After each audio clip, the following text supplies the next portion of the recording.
Okay, everybody, please raise your hand if you'd like to ask a question. Coco is one of the players who's limiting her availability today, so she will be timing herself. First question. Okay. No questions. Yep. Hi, Coco. How would you describe your relationship with the grass courts? 'Cause recently it's been some difficult matches on the courts.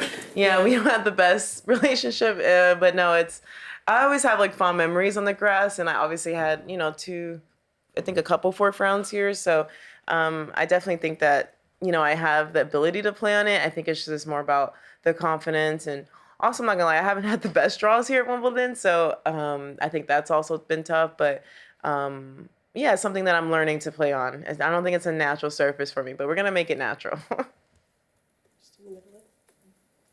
Hi, Coco. Hi. Welcome to Wimbledon. I have a very serious question. As a fan of Love Island, but also of heated rivalry, I'm curious what you make of the bromance between Zach and Bryce. I mean, they definitely have their heated islandry, I think, going on. Yeah, I mean, I don't, if they like it, I love it. But it's just definitely funny to see them together and how that unfolded so fast. Matt. Hey, Coco. Hi. So how are you going to make grass natural?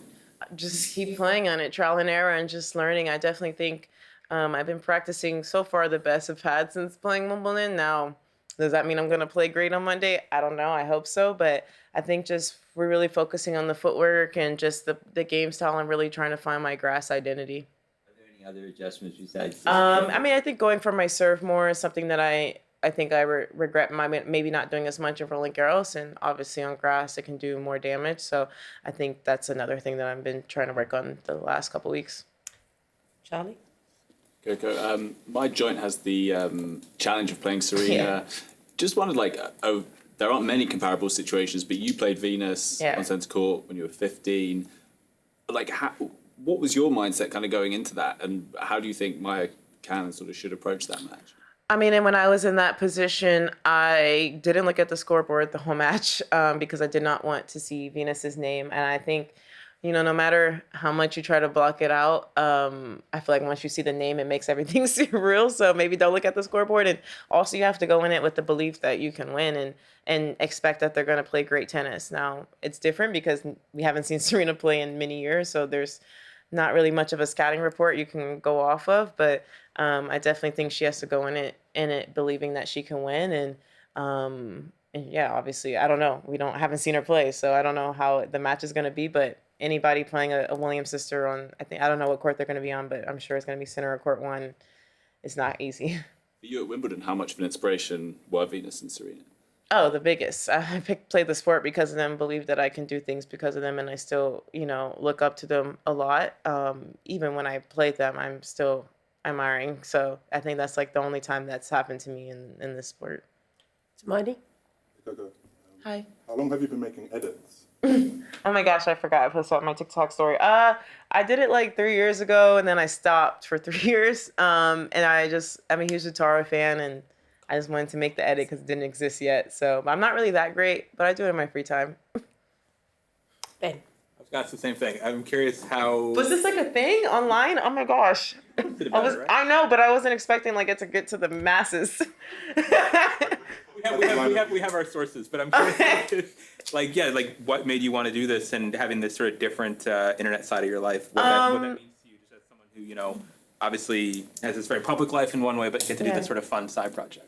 Yeah, I just get bored sometimes, and honestly, I just go on YouTube and screen record clips, and sometimes I hear a song, and I was like, there should be an edit to this, and I'm not as great as I would like to be, but it's very meticulous. It's, sometimes I spend like hours on like a 20-second edit, or sometimes longer, and it definitely doesn't help your iPhone storage, but it's fun. I think I like it, and I don't know, I have a little bit of a nerdy side, and I don't think people get to see that sometimes, and so I created that account, and I wanted some of my fans to get it, but I didn't want the masses to see it, so maybe I guess I didn't realize how poppin' my TikTok story was. Coco, I don't know how much you know about Chris Evert and Martina Navratilova. They just came out with a new documentary. Oh, no, I didn't see that. Yeah, you probably haven't seen it, but I'm just curious, the documentary deals with their intense rivalry and their, lifelong relationship, and I'm wondering, If you think about, how do you manage your rivalries with people that you're playing with now, and is there anyone that you look to model, like kind of how you want those to play out over time? Yeah, I mean, obviously, I didn't really watch like growing up with them because it was like past my generation, but obviously they have a historic rivalry in the sport. And honestly, I guess I have to watch the documentary because I don't really know how intense it was, like media wise. Obviously, I know like they won a lot, lost a lot to each other, but you don't really know, I guess, looking like years from the future, you don't really know how intense the media was until I guess I have to watch that. So I don't think for me I have necessarily something like that right now in the sport. I definitely have some rivals, but I don't think it's like so one-on-one like maybe they have. But I don't know. I don't view anything as, I don't know. It's hard to view something as rivalry, like when you're in it, just because I feel like everybody's my rival. We're all trying to win against each other. Ken? Hi, Coco. On the protest, how much time or effort, in a week do you and the other players put into either talking about this or talking to Larry and having, bouncing around ideas? Yeah. I think Larry's definitely has the most time because he has to speak to all of us and either through our teams or us directly. So I very commend him for keeping us all updated. And I think us as players are doing a good job just trying to stand on one page with one another and doing what we're comfortable with, but also making sure we're playing a stand. And I will do like maybe two more questions, if that's cool with y'all. Coco, what do you think about your first opponent, and do you have memories about your last match? It's quite a long time ago. Honestly, I have to look that up because anything that I played, honestly, I'm one of those players who don't remember a lot of matches. I remember I spoke to Roger once and he could remember what he did like 20 years ago. I can't remember what I did yesterday, so I will have to look at that match again. I know she had a good run at Roland Garros, so I don't know if I think I have to try to find matches on grass because I feel like everybody plays different on clay. But can you remind me how the last match went? Of course I can. You lost against her when you won your first title in Linz. I played her in Linz in qualies. Oh my gosh, I don't even remember that. Wow. Okay, so I don't think I'll watch that. That was too long ago. That was way too long ago. So I have to watch her recent matches, to be honest. Last one? Hi, Coco. Just on the protest action, it's almost all of the same players that are doing it here as did it in Paris. I know there might be others, but Alex de Minaur said earlier that he supports the action generally, but isn't doing it here because he thinks the 20% increase is good, and he sort of wanted to show recognition of that. Did you have any hesitation about doing the same here as in Paris? No, I didn't have any hesitation. I think for me, like, we definitely welcome and appreciate the increase, but it's still below what happened in 2016, and below the 16% that we're asking for. And also revenue has been up 280 million over the course of the decade. So I think for me but the revenue is lower than the decade. So I think as the tournament grows in revenue, I definitely think the share should grow.